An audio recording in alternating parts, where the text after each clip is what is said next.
오늘 하나님의 말씀을 듣는 하나님 나라의 귀한 성도 여러분과 그 가정 가운데 하나님께서 부어주시고 허락하신 하나님의 은혜와 평강이 오늘도 충만하게 임하시기를 주 예수 그리스도의 이름으로 축복합니다. 아멘. 오늘 말씀 보겠습니다. 오늘 말씀은 고린도 후서 5장 11절부터 보겠습니다.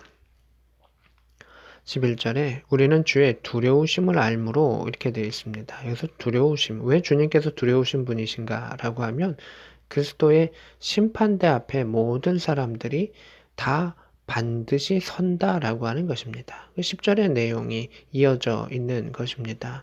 예수께서 심판자 되시고 우리 모두가 다 심판대 앞에 설 사람들이기 때문에 주님을 두려우심으로 대해야 한다라고 하는 것을 말하고 있습니다. 모든 사람이 다 심판을 받기 때문에 그러한 두려움 가운데 사람들에게 권면한다, 복음을 전했다라고 말하고 있습니다. 그래서 사람들의 구원, 심판 때에서는 그 모든 것들을 위해서 복음의 역사가 이루어지고 있음을 이야기하고 있습니다.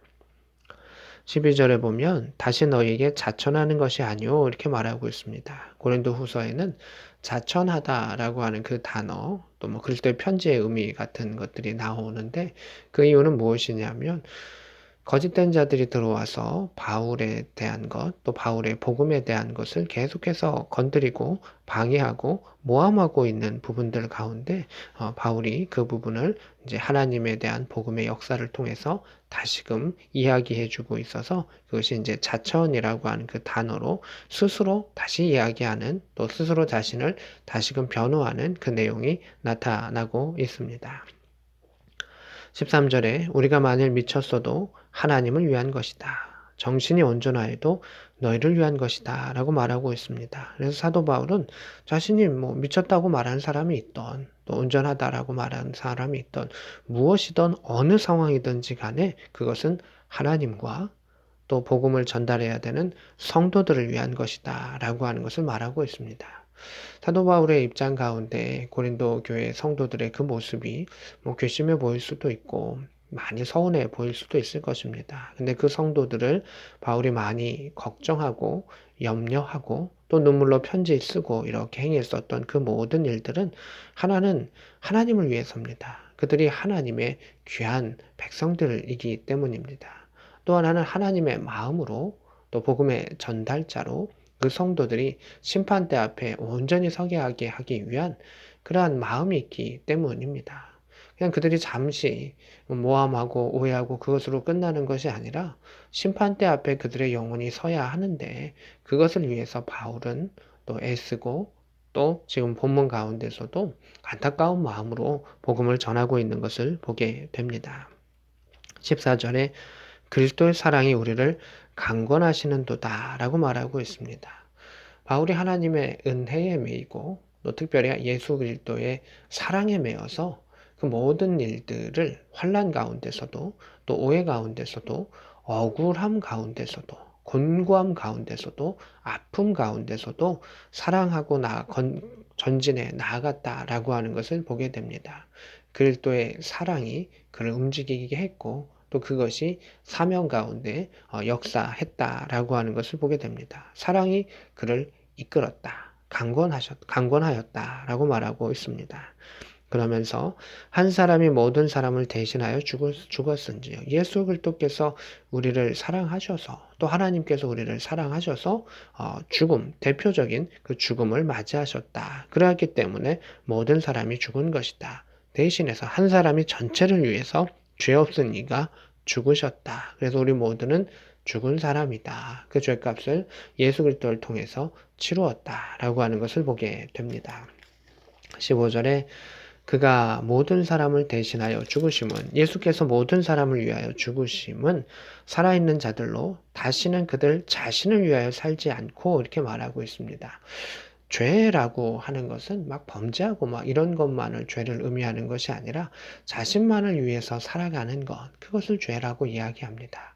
아이들도 또 어른도 또 조금 더 나이가 든 노인도 다 사람은 자신을 위해서 살아가는 존재들입니다. 그런 본성과 또 죄의 본능을 가지고 있습니다. 그러나 예수 그리스도를 통해서 오직 그들을 대신하여 죽었다가 다시 살아나신 이를 위하여 살게 하려 함이라. 이제는 다시 살아나게 하시니 예수님을 위하여 또 특별히 하나님을 위하여 다시 살게 하셨다라고 하는 것입니다. 우리가 하나님을 모를 때, 하나님의 사랑을 모를 때, 예수 그리스도의 사랑을 모를 때는 자신만을 위해서 또는 남을 위해 산다라고 할지라도 자신의 만족을 위해서 살아가는 것입니다. 그러나 이제 예수 그리스도의 사랑을 알기 때문에 그 사랑에 매여서 또 하나님의 사랑을 알기 때문에 그 크신 사랑에 감격해서 하나님 나라를 위하여 하나님을 위하여 살아가고 하나님을 사랑하는 가운데 자신을 사랑하며 하나님을 사랑하는 가운데 하나님께 복종하며 또 이웃을 사랑할 수 있다라고 하는 것을 보게 됩니다. 17절에 그런즉 누구든지 그리스도 안에 있으면 새로운 피조물이라. 이전 것은 지나갔으니 보라 새 것이 되었도다. 이 유명한 말씀이 여기 이렇게 이 배경 가운데 나타나는 것입니다. 예수께서 우리를 위해서 죽으시고 이제 우리가 우리만을 위한 것이 아니라 하나님을 위하여 살아가는 존재로 새로운 피조물이 되었다라고 하는 것입니다. 이 그리스도가 안에 있다라고 하는 것은 성령께서 우리 안에 내재하신다라고 하는 것입니다. 예수 그리스도께서 우리를 위해서 죽으시고 부활하신 것을 성령을 통해서 우리가 믿으면 우리는 새로운 피조물이 되었다. 이전 것은 지나갔다. 이전에 자신만을 위한 삶과 자신만을 위한 죄된 존재는 지나갔고 새 것이 되었다라고 하는 것입니다. 여기서 새 것이 되었다라고 말하는 것은 완전히 완성형을 의미하는 것은 아닙니다.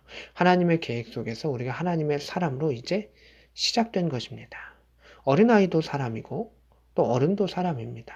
우리가 복음 안에서 아직 연약하지만 예수 그리스도를 받아들이며 그 역사를 통해서 새 사람이 되었고 또한 성장해 나아가는 것이고 또 완성해 나아가는 것입니다. 그래서 여기서 새 것이 되었도다라고 말하고 있습니다.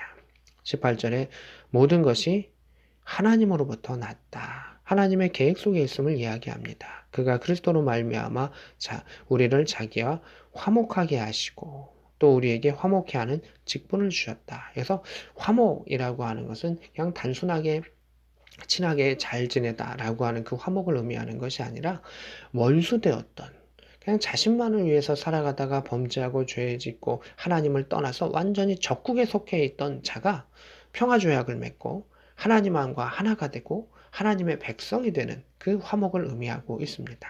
그래서 그냥 우리가 일상적으로 생각하는 친밀함과 그 화목을 뛰어넘어서 완전히 갈라졌던 것에서 하나가 되고 하나님 안에서 일치되는 그 의미를 보여주고 있습니다. 또 우리에게 하나님께서 주시는 직분이 있는데 화목해 하는 직분을 주셨다. 이것은 하나님과 떠난 자들을 다시금 하나님과 이어지게 되고 그 관계가 회복되게 원수의 관계에서 부모와 자식 간의 관계로 사랑의 관계로 또 하나님을 우리의 주로 또 우리가 하나님의 백성으로 그런 관계들이 이어져 가는 그 직분을 우리에게 허락하여 주셨다. 그 복음의 전달자의 그 직분을 허락하여 주셨다라고 말하고 있습니다.